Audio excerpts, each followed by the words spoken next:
Hey everyone, I want to welcome you. And before we get started, I want to say this: no matter where you are watching throughout the entire world, happy Father's Day. We are celebrating it here in America. So listen, I've got to get home and be with my family, so I have a real treat for you. But listen, ultimately, we have our great Father in heaven. Here's the thing. I recorded an interview just recently, just before all of the protests and riots started, with our friend Bill Salus. And you're going to be blessed. You have not seen this one anywhere yet. In fact, this is the first time this interview is ever going to be seen anywhere. And I wanted to ask him some questions about some of the ideas that he has about Bible prophecy, the direction that things are going. And when I interviewed this, it looked like it was going to be on the tail end of coronavirus, not knowing about the riots and all that. But listen, I know you're going to be blessed. So please sit back and enjoy this time in my interview with Bill Salus. God bless. All right, so let's just start right out of the gate. There's a war of Ezekiel chapter 38. We have Psalm 83, which you've written a book on, a couple of different books. We have Isaiah chapter 17. There's a lot of different things going on in the Middle East. There's things going on and not going on in America when it comes to Bible prophecy. There's things going on in the globe. I want to get right to the first question. Ezekiel chapter 38, I get this question all the time. There's a war there, a battle that takes place. When does the battle take place? Before the rapture, after the rapture?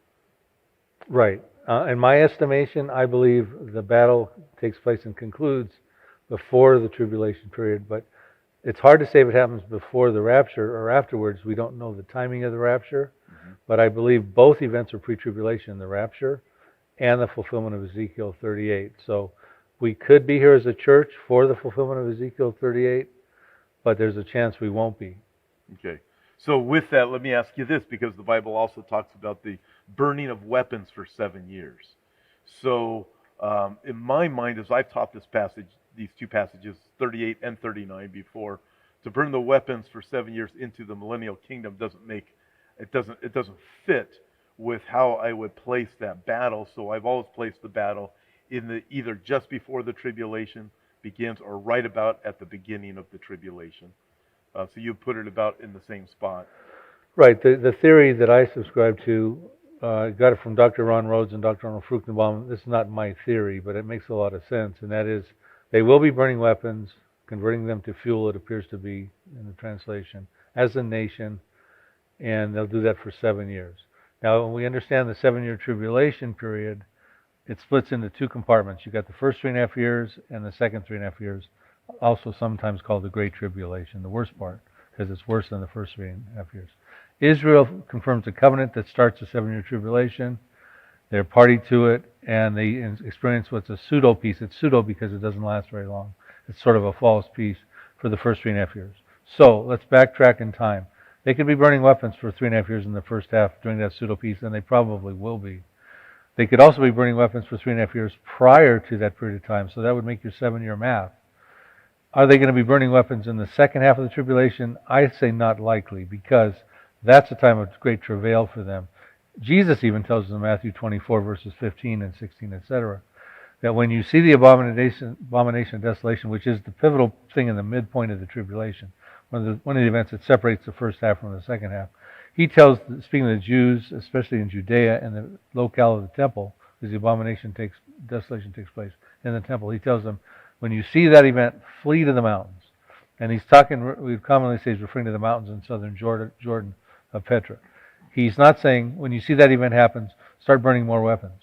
He's saying you flee immediately, because he's telling them that there's going to be a genocidal attempt by the Antichrist on the Jewish people, and we find out in Zechariah 13:8 that 2/3 of the Jewish people will be cut off in the land. It'll be worse than the Holocaust with Hitler, is what it looks like. So he's telling them to flee, not burn weapons. So if anyone's fleeing in the second half, adhering to his instructions, they're liable to grab a weapon and use it on their way out instead of burn it, right? Mm-hmm. So I think, logically speaking, they could have 8, 9, 10 years worth of weapons, we don't know. But at the midpoint, whatever they got left, they stopped burning them. So it'd probably be 3.5 years in the first half and 3.5 years prior to that. I think it's a clue as to the timing being a pre-tribulation event. Yeah. That's really interesting. So with that also, two other questions come to mind. What kind of weapons are these? What is it that would actually be burning? Do you have any idea or any theories on that? Well, I would suggest that whatever weapons Russia and its coalition has, they're not going to keep their best weapons on the shelf. So I've thought about it. It's probably the ABCs, atomic, biological, and chemical weapons of some sort. It's difficult to use a nuclear weapon. You've got to denuclearize it and then move it into something. Israel's working on technologies. So I think the amazing thing is they're going to have the technologies that can turn weapons into fuel, per se. Mm-hmm. And, some people try to say, well, by that time, these weapons will be arms control and there'll be no more nuclear weapons and, weapons of mass destruction. It'll be back to the days of bows and arrows. And I say to them, well, I don't really follow that line of thinking because, first of all, it wouldn't take long to burn up all the bows and arrows. You wouldn't be burning those for 7 years, right? No, we're talking about whatever weapons they got are the weapons they're going to be coming with. Okay. Yeah, so when you have the war with shields and bucklers, then it can't be actual shields and bucklers of horses that they're fighting with if they're burning these weapons for 7 years. It wouldn't make any sense. Yeah, that's my thing. Remember, we've talked about this Tom before, is that when these prophets wrote in Ezekiel about 2,600 years ago, he did not have the type of technologies and weapons that we have right now. So he had to speak in the vocabulary of his time to try to tell us what is going to happen with what's going on in his vernacular. Okay. So with this also, he's also talking about Israel having not having walls. So Ezekiel chapter 38 says, when this battle takes place with Russia and Iran coming against Israel, they'll come against the land of unwalled villages, and also at a time when Israel's dwelling in peace and safety. So there's two different questions there.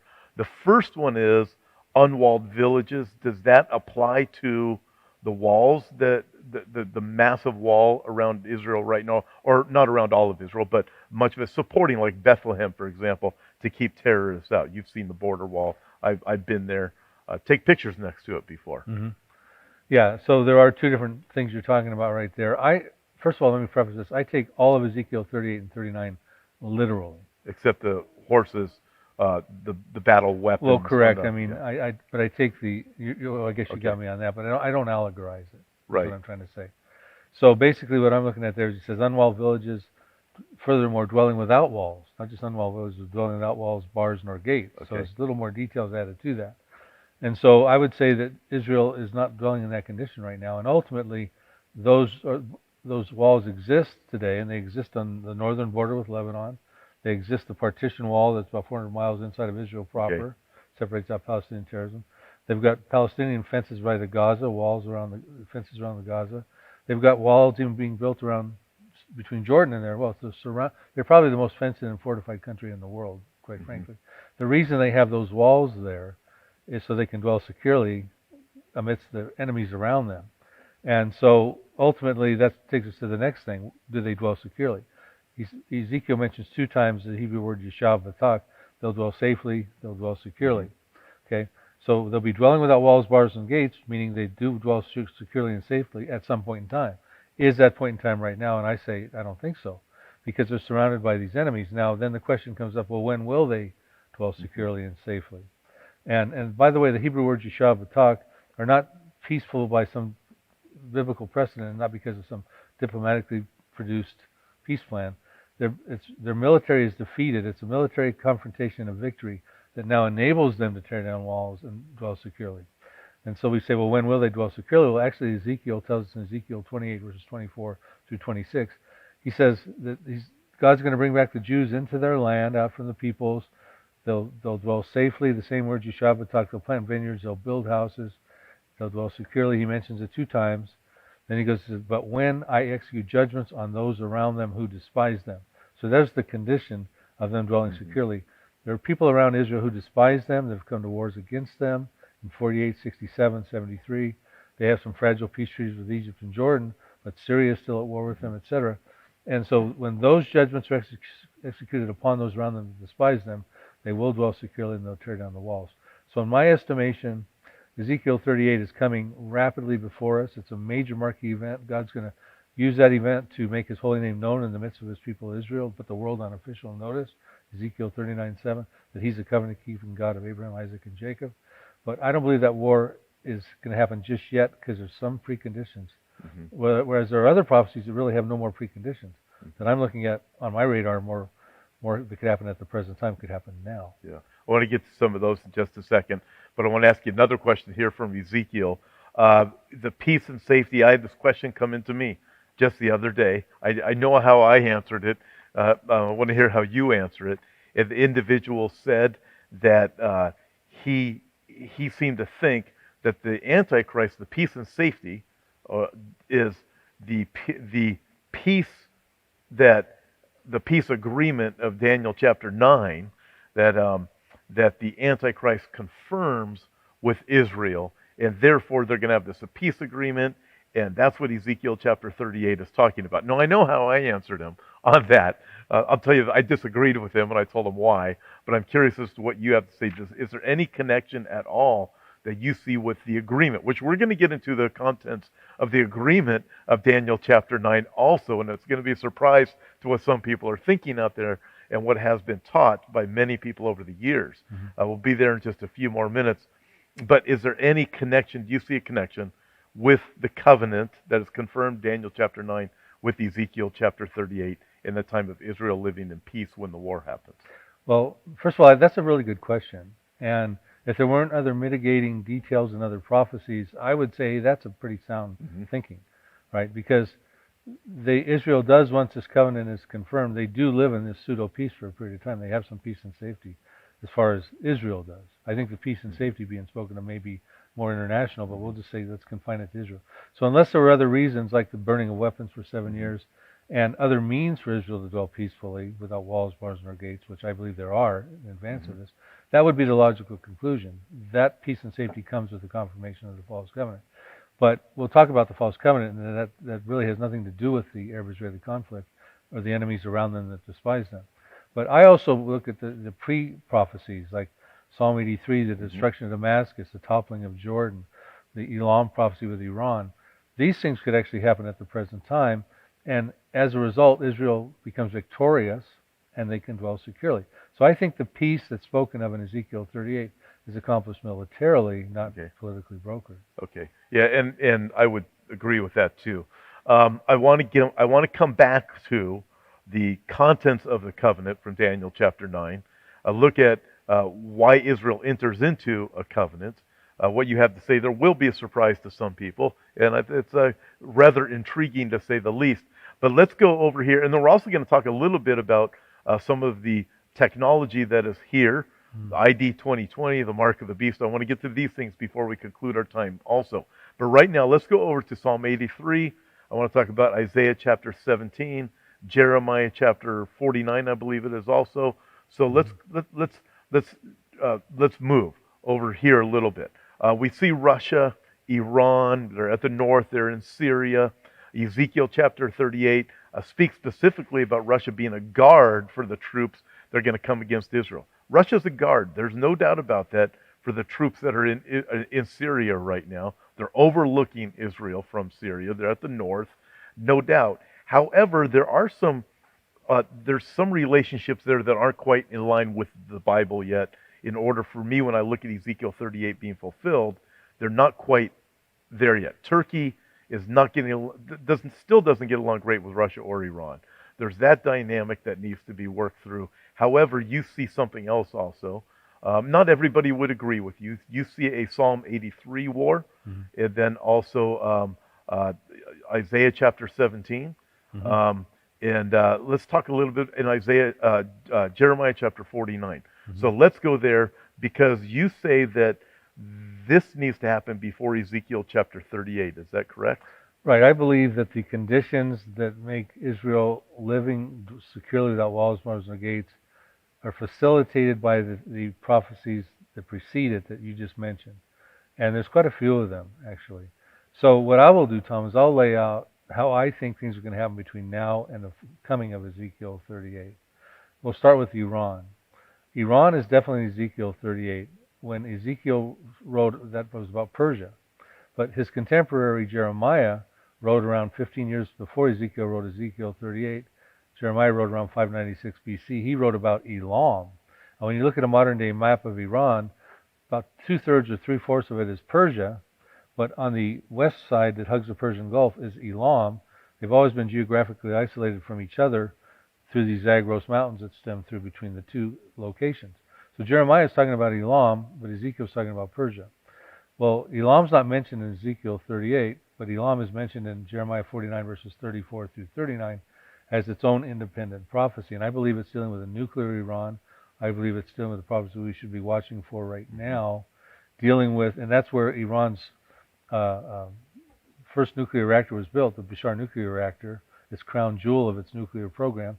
Russia's building 2 more right there, right by the Persian Gulf there in Bashar 2 and Bashar 3, and those will be finished by 2024 and 2026 respectively. And I'm watching that area right there as it's only 6 verses. I can lay them out real quick. It talks about the Lord being fiercely angry at some point in time with the leadership of Iran. We know he's fiercely angry because we're told he's going to destroy from the other leadership, the kings and the officials. And then it goes on to say, well, why is he angry with them? They want to launch something lethal somewhere. Because it says he's going to break their bow at the foremost of their might. He's going to prevent them from launching whatever they're going to launch lethally to wherever they're going to launch it.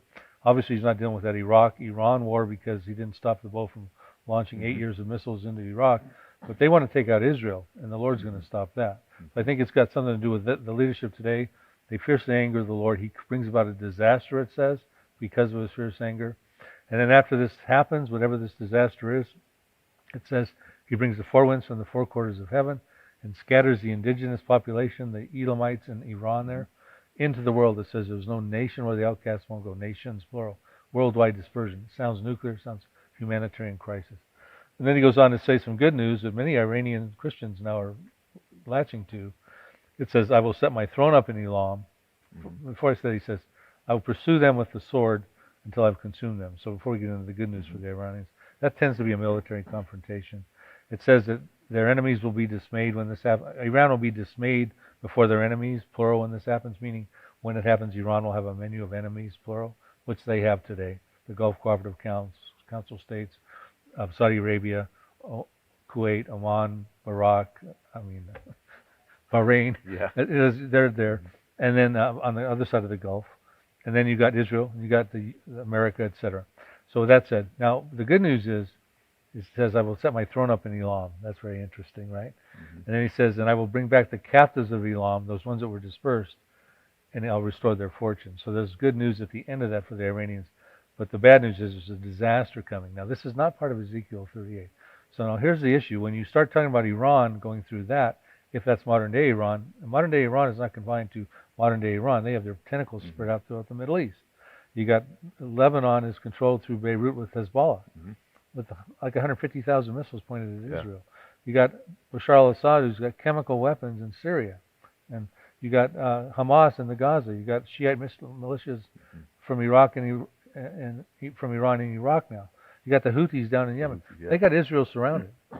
So it turns out some of those countries are involved in other prophecies, and they're not involved in Ezekiel 38. Not Syria, even though Russia's down in Syria. Russia's not listed in Isaiah 17 or Psalm 83, whereas Syria's not listed in Ezekiel 38 either. Nor it says Hezbollah.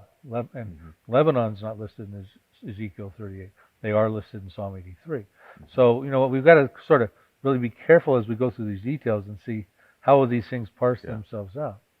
Yeah, one of the other challenges there is if Iran is eliminated to such an extent beforehand, but yet they march in step with Russia when Russia comes down against Israel. So you look at that, and it appears that Iran's capacities would be quite limited at that time also. They'd be compromised. But remember, some studies were done when there was an earthquake around the Bashar nuclear reactor a few years back. Studies done across the Gulf by the Arab Gulf Cooperative Council, because there's 2/3 of the world's desalinization plants are in those Arab states. They're rich in oil, but they're poor in drinking and potable water. And what their studies concluded is that if they had an earthquake or an attack on that nuclear reactor, within about 15 hours, the winds would sweep all this contamination over to them, and 40% or more of their populations could be destroyed like in 24 hours. But they did not say the same for Tehran. They studied that because you got this Zagros mountain barrier there where the contamination would likely hit there and not necessarily go over. So I would say that Iran, there's definitely going to come back as Persia, you know, but will they be the same Iran military that we have right now? And I make a point, I don't make a big point out of it, but when you look at the belligerents in Ezekiel 38, 1 through 5, clearly the top guys are Turkey and Russia. Iran gets an honorable mention as Persia down by Ethiopia, Kush and Put and stuff. Why are they not listed more up in the top? Maybe no big deal, but I'm just saying they seem to get an honorable mention lower down in verse 5, whereas Sure. Russia and Turkey are the dominant factors. Okay, so let's move over to Isaiah 17 and also Jeremiah. So Isaiah 17 is very clear that Damascus, to me it is, anyways. Not everybody would agree with me, that Damascus is going to get destroyed in one night. It's going to happen. Let's get your perspective on that prophecy. I don't believe it's happened yet. I believe it's still coming in the future. I believe it's all tied into these events that we're talking about. And I do believe it's probably coming sometime soon. Mm-hmm. I concur with all that. Yeah. So Iran gets hit, right, on whatever level, and the Elam prophecy. They're not going to go down by themselves. If this were to happen in modern times real soon, they're going to act out. They're going to act out with their proxies. And Syria is right at the top of the list with that, right? So I could see them coming against Israel with Hezbollah. Estimates they could lob 1,000 missiles a day. Hamas actually says they can lob 1,000 missiles a day down from the Gaza. Syria's got chemical weapons. At some point in time, Israel won't be able to withstand that kind of barrage of weaponry coming at them. And I believe Isaiah 17 actually talks about Israel taking a hit, but I don't want to get ahead of myself. So Syria gets involved, and Damascus gets destroyed. It says in Isaiah 17:1, Damascus will cease from being a city. It will be a ruinous heap. It literally gets reduced to rubble. That's the Hebrew definition of what's being said there. It won't exist anymore.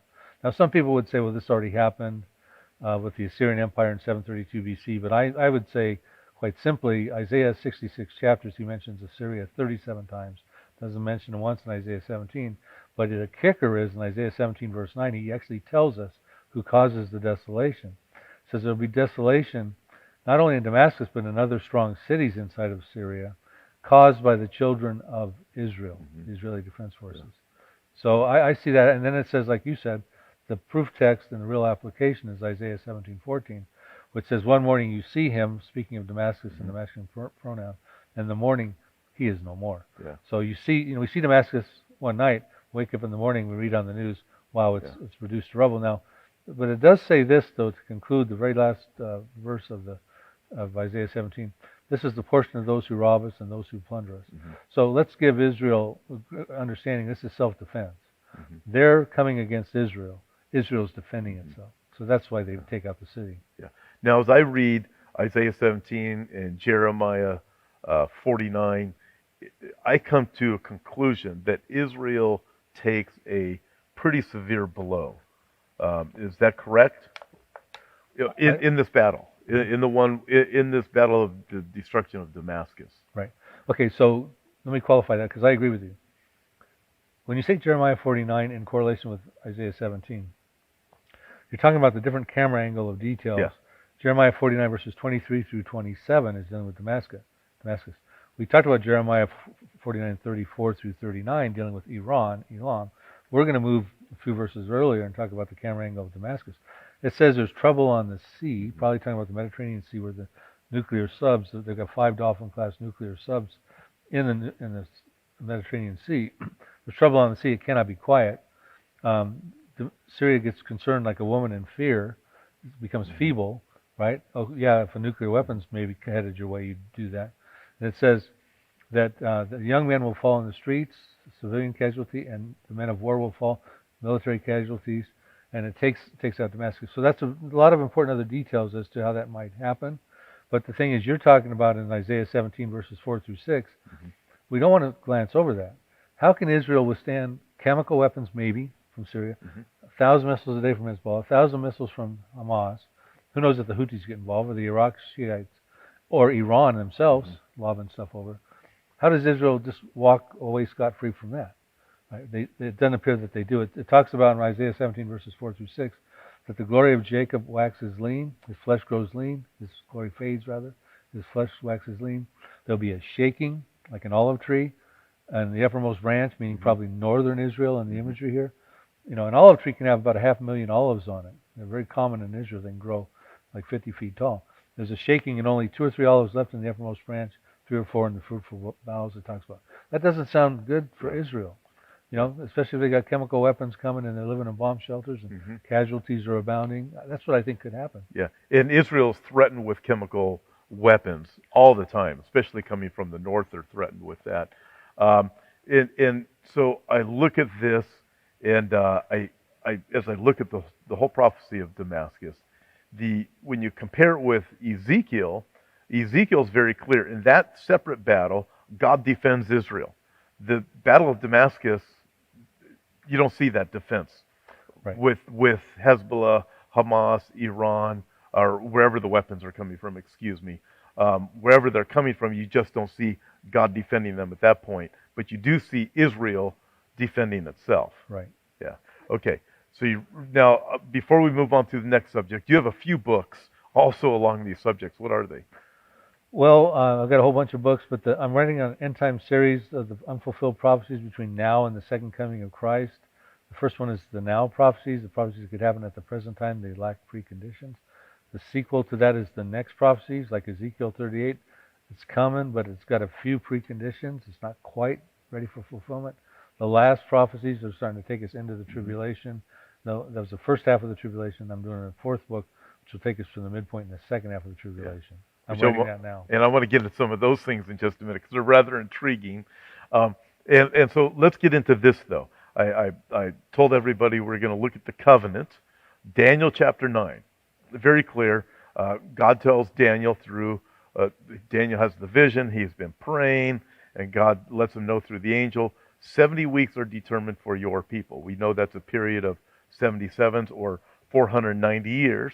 We still know there's the 70th week of Daniel, hasn't been completed yet, but God's clear. There's one more week, one more 7-year period where God is going to be dealing specifically with the nation of Israel. And then in Daniel chapter 9, we read verses 25 through 27, and we start to learn of when this is going to take place. It's going to take place in the last days. It is the last days, the 70th week of Daniel. But there's a covenant that is confirmed by one that we would call commonly Antichrist.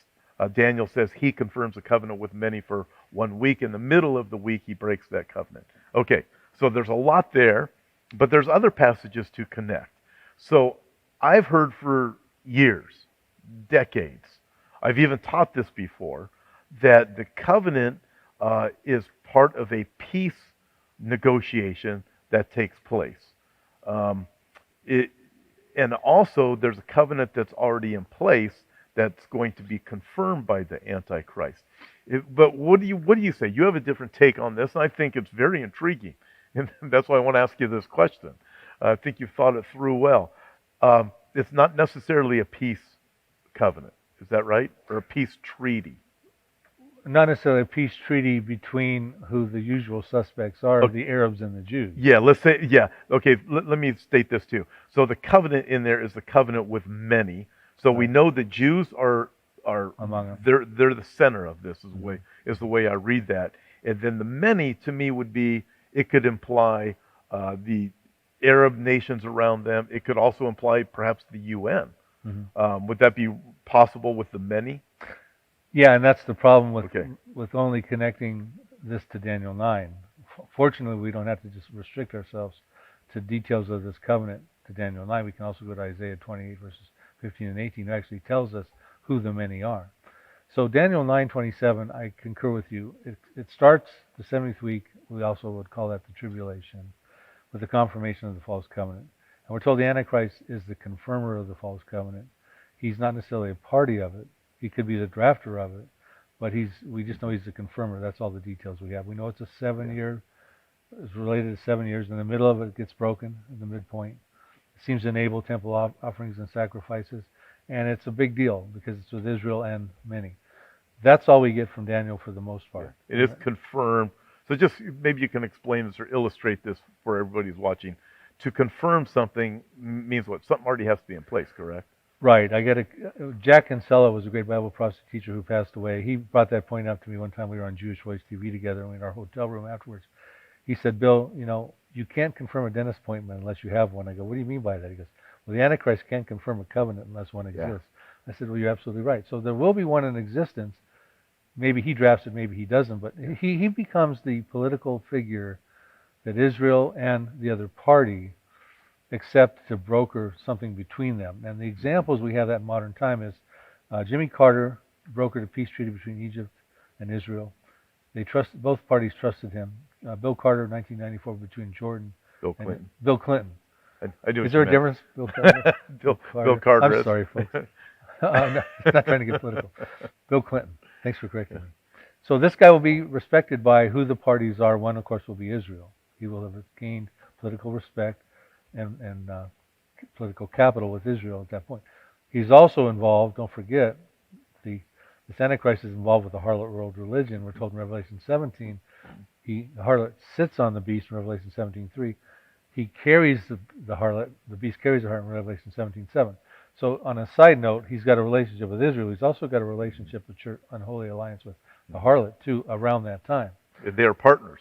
The Antichrist and false prophet are partners. Well, the false and prophet, then you have the false religion too.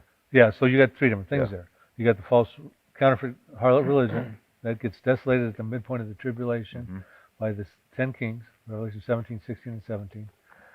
And then they give all their power and authority, which would then, of course, include the wealth and attributes of whatever the harlot represented.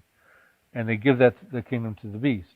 Now that, around the midpoint of the tribulation, now he starts his season under the sun in prophecy. And at that time he picks up, I say this loosely, tongue-in-cheek, a hitchhiker called the false prophet. In other words, this guy's got to come along and be his spiritual point man. So, and some people think he's the Pope, and I got my reasons why I don't think so. But you have a false prophet and an Antichrist includes together, but you also, in the first half, because they're predominantly in the second half of the Great Tribulation, the harlot world religion is in this unholy alliance with the Antichrist. In the first half, she overextends her usefulness, and the 10 kings take her out and give their kingdom and authority to the beast. We're getting a little away from what we're talking about, but the point is, remember that the Antichrist is trusted by certain people. Israel will be one, the harlot will be another. Is the harlot the other signatory? I think so, but I have to kind of coddle people through to get to that point to understand it. Okay, so let's move from there to Isaiah chapter 28, continuing with the covenant. There's going to be this covenant that's going to be confirmed. Got all these different people on board. You have the harlot. You have the Antichrist. Isaiah chapter 28. Something happens that causes Israel to say, I want to sign this. I want to enter into this. What is it? That's right. And thanks for bringing that up, because I think a lot of people, when they talk about the false covenant that starts the tribulation, and that's why it's critically important, it's the document that starts the tribulation time clock ticking. They just sort of confine their understanding to Daniel 9, verse 27. And I say, well, read Isaiah 28, verses 15 and 18, because we get a lot of more very important details. Isaiah 28, verse 15 tells us that Israel signs a covenant with the other signatory, which is death and Sheol. So, well, who are they? You can't sign a covenant with some nebulous, spiritual, intangible. We've got to put a face on them. Why is Israel motivated to even sign this covenant in the first place? Well, because they're trying to avoid what the Bible calls an overflowing scourge that's sweeping through the earth that must undoubtedly be being perpetrated by whoever death and Sheol represent. So we start thinking, okay, well, so now we know the reason they come to the bargaining table. They're trying to avoid some overflowing scourge. Then we know the other party is death and Sheol. It doesn't help us a lot. We've got to put faces on these things and identify what's going on at that point in time in the future. Now, are we going to find that in the book of Revelation, which I believe we will. And then Isaiah 28:18 takes us down and says that the covenant with death and Sheol, reminds us again it's death and Sheol, will actually be annulled. And we know the annulling of it is when the Antichrist goes in, Daniel 9:27, into the temple, and he stops the sacrifices and offerings. It annuls the covenant at that time. So we've got to put all those details together. Now, the Antichrist, is commonly taught, shows up as the white horseman in the seal judgments of Revelation chapter 6, verses 1 and 2. I think we both agree he's probably the Antichrist showing up right there. So most of our colleagues would say, well, this must be when the tribulation starts. He must confirm the false covenant right there. Israel's on the scene. The Antichrist is there. This must be where it starts. And I say, well, not necessarily. Yeah, you have a different opinion, and I think our listeners are going to want to hear this, right? Conventional teaching with Bible prophecy has taught exactly what you just said. So the peace, or it's a covenant of peace. It begins with the first horseman of the apocalypse, the first seal judgment when the white horse appears, but you have a different perspective on that. So you're going to take us around to the Bill Salas camera, and let's get your camera view. You got the first 4 horsemen of the apocalypse, and then you have the 5th seal judgment that takes place, and we hear the words, a little while longer from the Lord.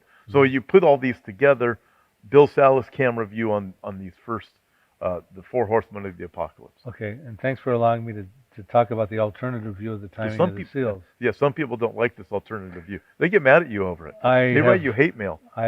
You're right, and we can disagree on the timing of Ezekiel 38.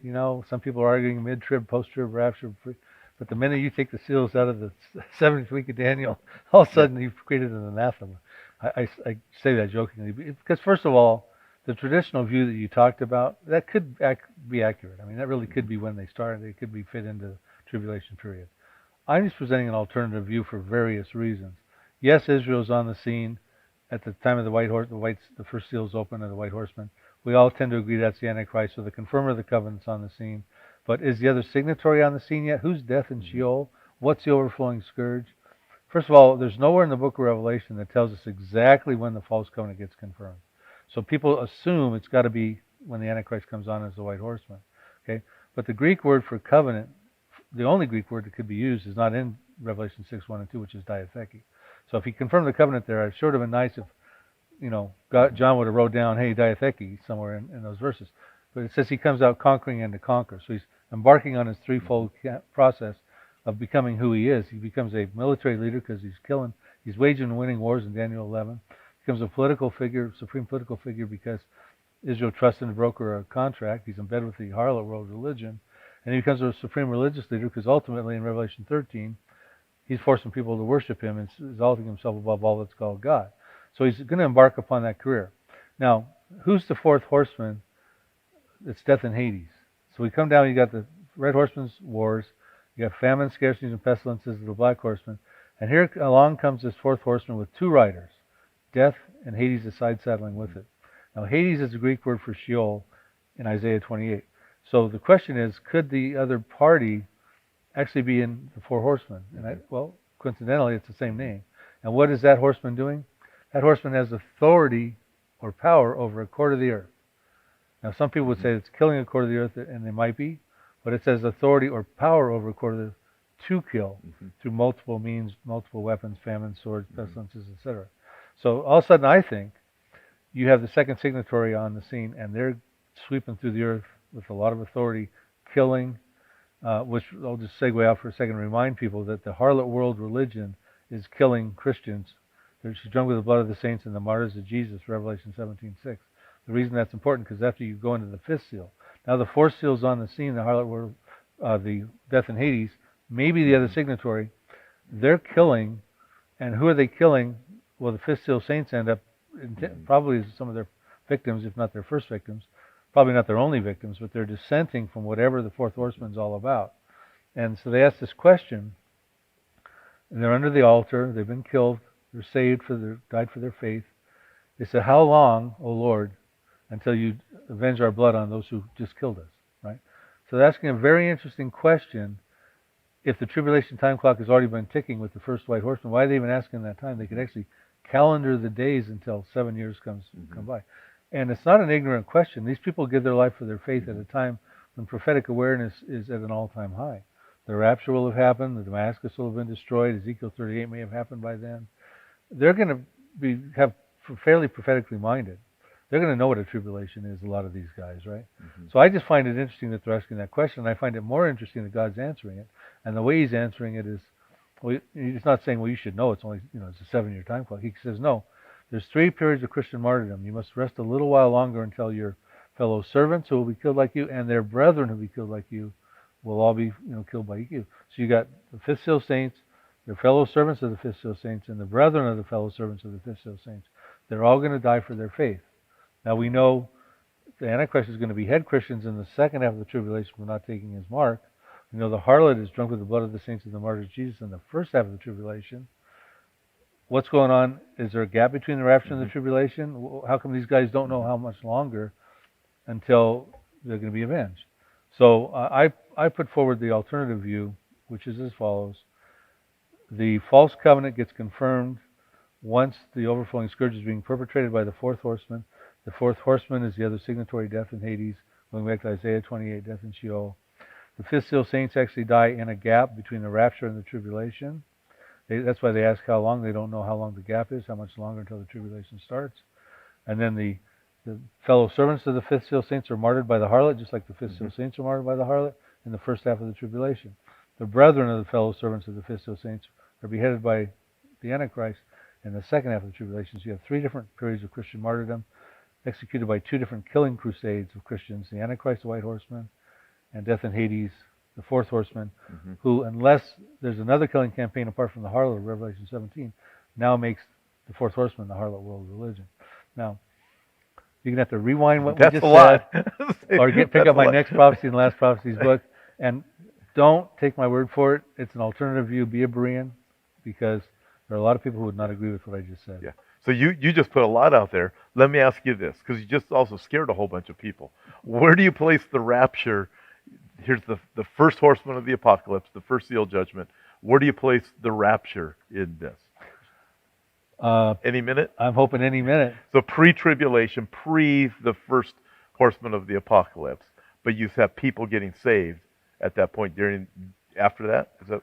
Oh yeah, there's many people who get saved after the rapture. I'm just trying to not scare everybody half to death already, just with everything that you just well, said. Then what are they waiting for?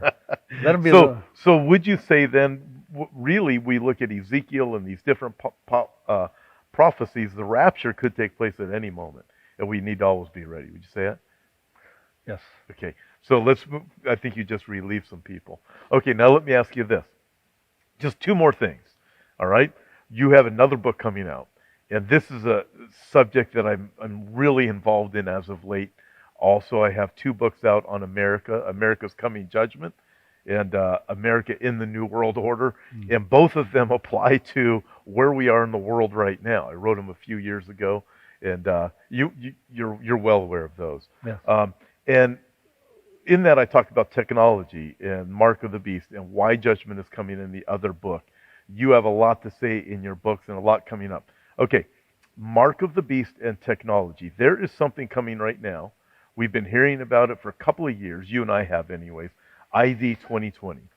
Bill Gates is involved in this. You have the UN is involved in it. We now are doing a virtual prophecy conference because of some COVID-19 thing that's been going on. And people have been dying from that. The ID 2020 involves vaccines and an identification at the same time. Are you familiar much with ID 2020? Are you talking about the quantum dot tattoo? The quantum dot tattoo, which is fascinating to me. That project, yeah. Yeah, when you exactly, that's it. So you look at the Mark of the Beast, Revelation chapter 13. You're hearing about these things, forced vaccinations, or you won't be able to travel. The identification that is connected with the vaccination, and currently the talk is, I believe, is you need to be ID'd for the vaccination purpose, because you can't travel over here if you haven't been vaccinated yet. The only way to know if you've been vaccinated yet is if you have this ID, and it comes through the quantum dot tattoo, right, which can't be seen by eyes, but it's on your body, and that could be, it could be, I don't know yet where they're planning to put this, on your right hand or on your forehead. And I look at this and the various things we're talking about. We live in remarkable days. Well, I concur. You know, what's interesting when you talk about a tattoo per se, the question comes up in Revelation chapter 13. It says that people will be required to take a mark upon their right hand or upon their forehead. It almost sounds like it's not a digital implant. You know, in other words, that's people have struggled with that. How a digital embedded implant makes a lot of sense. You know, you could do everything. You could follow everything. You could have a cashless society. All your personal banking records, everything can be on a little digital implant inside of your skin. But it does talk about upon, right? So then the question is, well, how's that going to work, right? And this quantum dot tattoo thing may be the answer to that thing. That's very interesting to me. It kind of solves that, because it is upon, but you can't necessarily see it unless you have equipment to read that you Right. have this tattoo, that you're marked, literally a mark like that. Here's something else that's fascinating. You brought this up to me several years ago, but now as I look at ID 2020, and I want to clarify this, I'm not saying ID 2020 is the mark of the beast, Right. but it certainly has this technology involved in it, and everything that is inspiring people to say, I want to sign up for that because of the connections with vaccine, not getting a coronavirus or something like that, the identification. But here's another intriguing thing. Bill, anybody during the tribulation period that receives the mark of the beast is going to, at some point, they're going to break out with some kind of disease or something on their body. They're not going to be able to die. They're going to wish they could die. But it only happens to people who receive the mark. You remember talking to me about that some years back? Well, there's a fifth trumpet judgment. For 5 months men are tormented by these locusts, which I believe are demon. It says, torment all those who don't have the seal of God. I actually put that in the first half of the tribulation. So now you'd be talking about the bowl judgments that happen in the second half of the tribulation. So it could be at that point. But what's interesting, because I want to also caveat this, like you just said, we're not saying that the quantum dot is the... Remember that, it may come a point in time where believers and things are offered this thing before the rapture. This dot, this tattoo. Just taking that in itself is not necessarily the mark of the beast. The mark of the beast is a sort of a loyalty thing. You're pledging your worship to the Antichrist.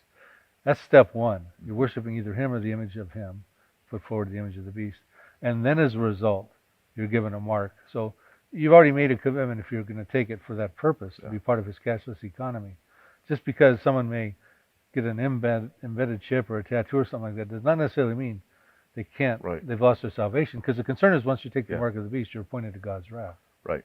Yeah, and we do need to be very clear on that, because there's people now that have some kind of identification that they need for medical purposes, or they're used for medical purposes. And my guess is this thing's going to be rolled out that way at first. Somewhere along the line, it's going to be, now you've got to worship Antichrist. If you don't, you can't buy or sell. And we can certainly see things progressing in society now where you're not going to be able to buy or sell unless you fall into line.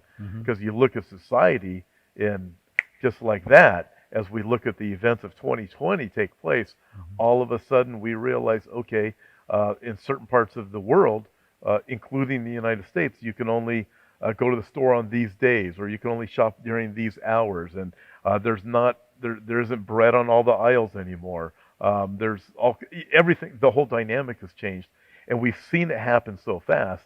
It also makes sense that we would go to a cashless society, doesn't it? Right, and I think that's clearly what Revelation 13 is talking about. We're going to end up there, and it's going to be the technology the Antichrist embraces. It's already going to be in place. He's going to, maybe he may fine tune it or whatever, but he's going to embrace it. It's his ability to monitor everything that's going on. God searches the hearts and minds of people to see what their thoughts are. He does this continuously. The Antichrist, Satan, they can't do that, but they can track everybody's footsteps and everybody's consumer behavior and that sort of thing. And they can get them involved in these digital currencies. They can stop the flow of funds. They can tell them what they got to buy. They can, all these sort of things. So the thing is, how do we get from here to there? And what we're going through with this COVID thing or whatever, is that facilitating that movement? Well, in order to have a cashless society, you got to get rid of cash. Right now, there's a tendency to get away from cash. It's dirty. You're conveying it back and forth. You can pass the virus on to it. It can be counterfeited. It's just it's becoming an antiquated method of doing business. Then you got the credit cards. Okay, well, the credit cards are equally as bad, if not worse, with carrying a virus on it. Plus, you got to swipe them and put them in credit card readers. Who knows what hands have been on that and that sort of thing. Ultimately, it makes most sense to get into a crypto type currency. You don't need a bank account. You don't have bank fees. A digital dollar, a digital wallet. These things are already available. Bill Gates started. Mark Zuckerberg on Facebook introduced the Libra. I don't think it's been implemented just yet as we speak. But China all of a sudden said, no, we want that cryptocurrency. The Bitcoin came out like 2012 and it exploded in 2017. This kind of cryptocurrency. But now these things are going to be refined more. China started coming out. Now all of a sudden, South Korea just came out the other day. They want to keep in line with America and Japan, who are also now on the race to get the cryptocurrency. It's almost like the race to the moon. Who's going to get there first, right? Yeah. So this is where I think this is going right now, and I think it's going to be facilitated by this pandemic thing we're going through. Get away from cash, get away from credit cards, get into cryptocurrencies. The federal banks, the central banks of all these countries are concerned about losing control of the money supply. Mm-hmm.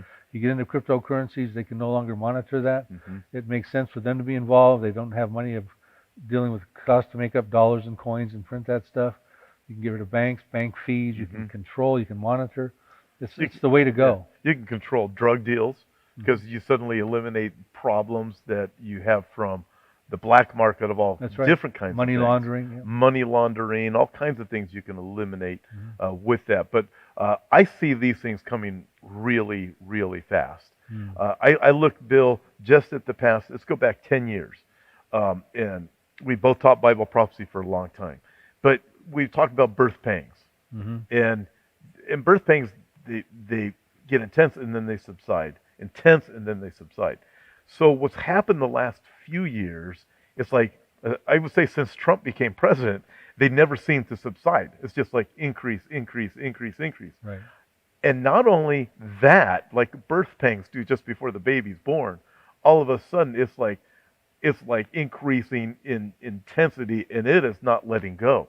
So it's like we're going from one thing to the next thing to the next thing, and they're getting stronger and stronger and stronger. I'm thinking, man, we need to be ready. What would be your final words to everybody who's watching this?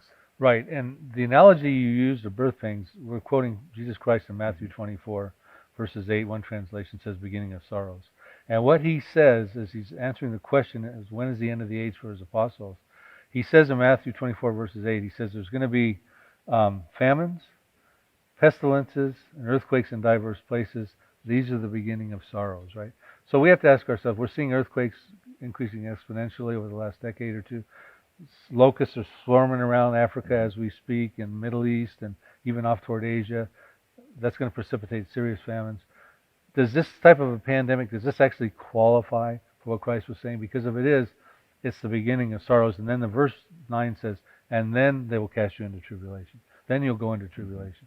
So are we right on the cusp of Jesus is going to come get the church?